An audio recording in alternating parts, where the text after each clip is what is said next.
Pagkaaway nyo, kapatid nyo, kahit magtigas-tigasan pa kayo dyan, ang totoo, nasasaktan din kayo. Kapatid mo yun eh. Ikaw din yun. Don't ever harm a brother or a sister. Hindi ko sinabing i-harm nyo yung cousin. But between the two, cousin na lang. Kung talagang meron kayong kailangan gawin, pero dapat wala. Kasi yung kapatid nyo yan forever, whether you like it or not. Magsumpaan man kayo, hindi kayo magkita pag may ikinakasal, pag may inililibing, pag may ibinuburol. Ang hirap na may kaaway kang kapatid. Yung matatalinong tao, hindi nila ginagawa yon. Huwag kayong makipag-away sa kapatid nyo because you're godly. But if you are not really that godly, at least be intelligent. Mahirap, sarili mong kamag-anak kaaway mo. Kaaway mo, pinsan mo, magkikita-kita rin kayo kahit anong mangyari. Ang totoo niyan, dapat nga wala kang kaaway. Pero kung may gradations na hindi dapat, unang-una kapatid. Mahirap yon. Una, you'll break your parents' hearts. Kasi siyempre, unang nagdurusa yung magulang pag yung mga anak niya hindi magkakaayos. Tapos, ang ipapabaon mo pagka sila sa mga bilang buhay, sama ng loob, nag-aalala na magulo kayo. Huwag. Itong ginawa ng magkakapatid ito, nagbenta ng kapatid into slavery just because they didn't like the brother. Hanggang ngayon, nagigilty sila at natatakot. At yung mga, sa palagay nyo, kayo yung ibinenta, kayo yung kinawawa, kayo yung naapi-api. Pag umasenso kayo, huwag kayong maghiganti. Bakit? Kasi yung pinaasenso kayo ng Diyos, na ipaghiganti na kayo nun eh.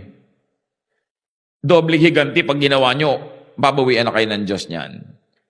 Ang sabi ng Panginoon, vengeance is mine. I will repay, says the Lord. Hindi bagay sa magkakapatid yung nagyayabangan. Anong araw? Ang yabang-yabang mo. Ngayon, mas malaki na yung pera ko. Tapos display ka ng display ng mga kung ano-ano mong mga accomplishments. Huwag yung gagawin sa kapwa nyo kapatid yun. Whether you like it or not, meron kayong bind. Ang ganda nga sa Tagalog magkapatid. Ibig sabihin, you belong to the same piraso. Pinuto lang dahil naputol yung puso. Di pinanganak siya, ipinanganak ka. Pero kayo magkapatid. Napatid lang by the distancing of the childbirth. But you belong with each other. It's a beautiful word. Kaya yung utol, ibig sabihin magkaputol. What? You belong to the same piece. Pagkaaway nyo, kapatid nyo, kahit magtigas-tigasan pa kayo dyan, ang totoo, nasasaktan din kayo. Kapatid mo yun eh. Ikaw din yun. So, ang mahalaga, kung ito lang yung matandaan natin sa lesson natin today, mga kapatid, kung may kaaway yung kapatid, tama na yan. Nakipagkasundo na lang kayo. So, nakakapagod makipagkasundo sa kapatid ko. Pero nakakapagod din makipag-away. Pareho lang pagod yan, ang gawin mo na yung mabuti. Yung maganda yung bunga. Kung meron dito ngayon, may mga kaaway kayong mga kapatid nyo, kasamaan nyo ng loob, di nyo kinakausap, may sama kayo na meron kayong tampo, hinanakit, galit, puot, muhi, di ba?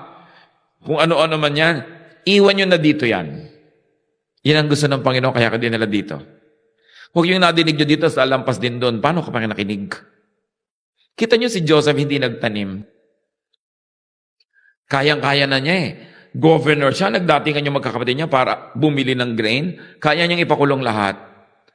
Pero timping-timpi siya, gusto niyang yakapin. Pero later on, ginawa din naman niya. Pagka kayo binless ni Lord, huwag kayo maghiganti. Binless na nga kayo dahil naapi kayo eh. Maghihiganti ka pa, di natanggal na yung reason para ka-bless ng Panginoon. Just look good. Looking good is the best revenge. Tama na yun. Yung pabutihin mo rin yung kalagayan ng iyong mga kapatid. Bakit ang kulit-kulit ng ganyang message? Kasi marami magkakapatid, sila yung magkakagalit. Kung minsan yung pinakamalalalim na sugat ng puso mo against your own brother or sister eh. Dahil nga nagkaroon ng mga inggitan, nagkaroon ng kung ano-ano mga contest nung araw. But you are related forever. Be wise.